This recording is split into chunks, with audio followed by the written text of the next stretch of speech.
I want to begin by expressing my condolences to the family of State Senator Reggie Tate. His commitment to Memphis could never be questioned. He worked hard for Memphis, and the entire community will feel his loss. Let me begin on our topics today by talking a little bit about Syria. From our Kurdish community, we have heard a good bit about this, as well as from our military community and military retirees. And yesterday, I joined a bipartisan group of our colleagues, and we met with Ilhan Ahmad. And she is the head of the Syrian Democratic Council and the Syrian Democratic Forces. And she is, President Ahmad has really shown her tenacity and her leadership in working with the Kurdish community in Syria. And the U.S. really has to make good on our commitments to stand with the Kurds. They have been with us every step of the way, leading the fight on ISIS and putting these ISIS prisoners into these prison camps, guarding them, making certain that they don't get out, go back to their countries, come to the U.S. and cause more harm. So we're going to continue with our work to support the Syrian Kurds. You're going to see other things that are going to take place as we deal with this issue with Turkey, with Syria, and in support of the Kurds. And of course, the sanctions bill that we filed last week. We know that we are in a pause right now with the ceasefire. And if Erdogan does not move away and stop these incursions, we'll move forward with our sanctions bill. This morning in Judiciary, we had a sanctuary cities hearing that we had some good witnesses in front of us, and we heard from the acting administrator of ICE, and we have looked intensively at this issue. This is sanctuary cities and policies that allow those that are in our country illegally are now being carried out in about 500 jurisdictions nationwide. Of course, we know that this is something that our Tennessee legislature got out in front of last year. And they have the bill that if you're a sanctuary community, you're going to be denied economic development funds from the state. I mentioned this morning the issue that we had with the loss of Pierce Corcoran, and the times I've met with and worked with his family, DJ and Wendy Corcoran, and their son Pierce was killed in January by someone that was an illegal alien, had been in this country illegally for 14 years. And the important work of once he was apprehended and once he was charged, and ICE picking him up and holding him in federal custody. And this is more of what we need to see, with violent criminals being taken off the streets and not allowed to return to those streets. And we're going to continue this work of making certain that we secure our border and that illegal aliens are not allowed, criminal illegal aliens are not allowed to just run free on our nation's streets. I'm going to leave this call, go cast a vote, and then go to a budget working group. There's a group of us that is working on budget process reform. $22 trillion in debt means that we have to get our fiscal house in order and begin to pay down this debt, and working on these budget reforms to bring forward to not only the body of the Senate, but also the body of the House. And that's going to be a big part of what we are doing today. With that, let me open the floor and take any questions that you all have.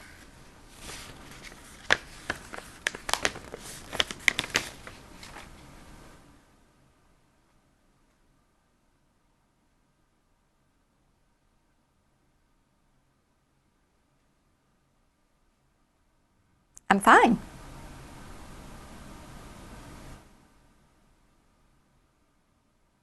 No, I am not. I'm on a microphone. Yes.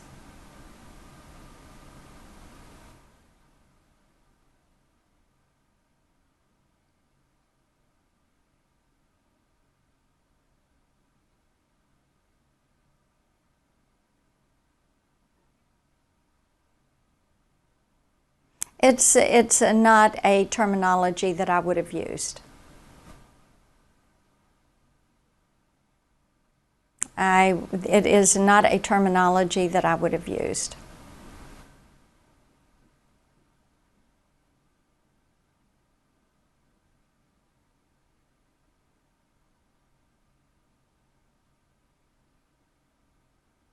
Hi, Andy. I'm well.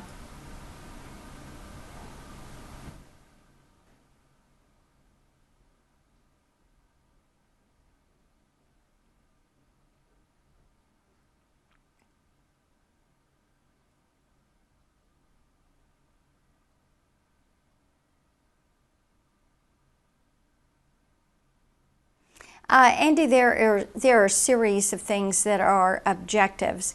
First and foremost is to make certain that the Turks and the Russians and the Iranians, who seem to have partnered up, if you will, that they're not carrying out ethnic cleansing against the Kurds. And we are very concerned. There are 11,000 Kurds that have given their lives in the fight against ISIS. So we want to make certain that they are protected. The second thing is to make certain that these prisoners are going to be detained and that they're not going to escape, and also their families. We don't want these family members who are being held to be escaping and go back to fighting the Kurds or others in the West, fighting against some of our allies. The third thing is to be certain that we provide air cover, and so that the Kurds have that air cover. And when I met with President Ahmed yesterday, this is one of the things that she pointed out. You know, each of these three things that I've mentioned to you as being very important. The fourth was also having some protection there for the oil fields, because that is a source of revenue for the Syrian Democratic Forces and the Syrian Democratic Council.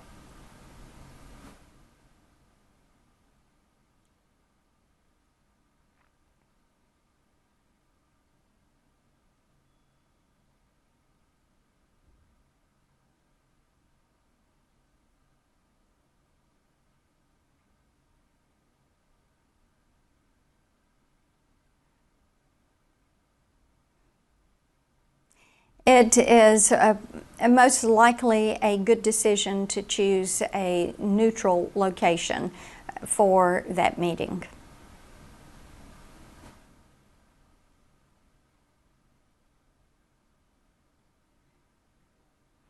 We always appreciate when there are opportunities for our great state to be showcased to the world.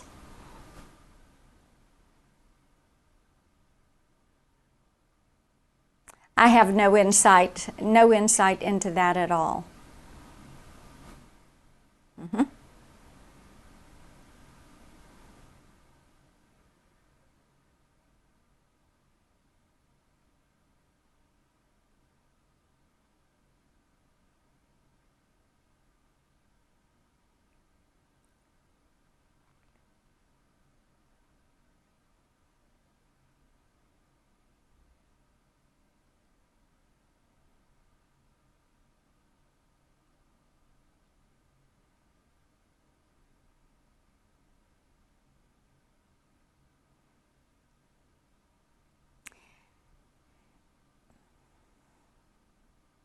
Jonathan, my team has been in touch with the Kurds, and we are deeply grateful for the sacrifices that they have made. As I said, 11,000 lives have been lost in helping their work that they have done in leading this fight to defeat ISIS. They have worked with our troops and have been a steadfast ally to us in this fight. I think one of the things we have to realize, and yesterday when this bipartisan group, as we met with President Ahmed, we talked about the fact that the Kurds felt disadvantaged when President Obama said, "I'm drawing a red line in Syria," and then he came along and he smudged the red line.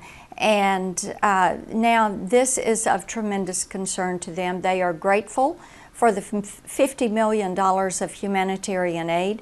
They are grateful to find out that there will be troops left, not only in northeast Syria, but also down in the southeast portion of the country that will help them with both stability and protection. But they want to make certain that we're going to be right there with them, and it's been reassuring to them to have so much support coming from Congress in a bipartisan manner.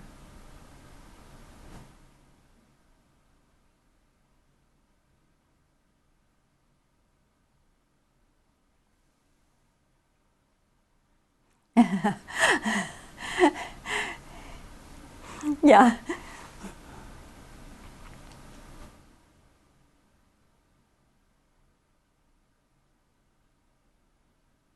And I'm a co-sponsor of that.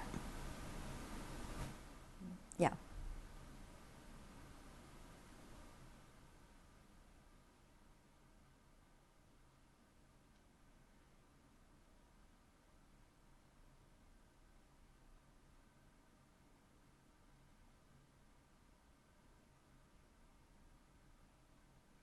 Andy, I never totally agree with anybody 100% of the time.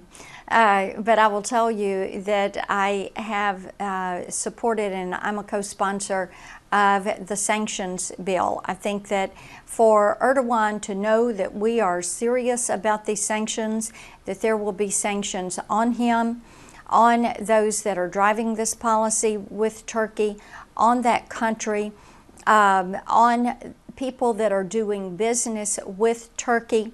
They ought not to have gone into Syria. They ought not to be taking a position that is going to embolden ISIS. And we are going to continue to move forward. If things do not change, we will move forward with that with that sanctioning legislation. I also have been out front and I've tweeted and done social media.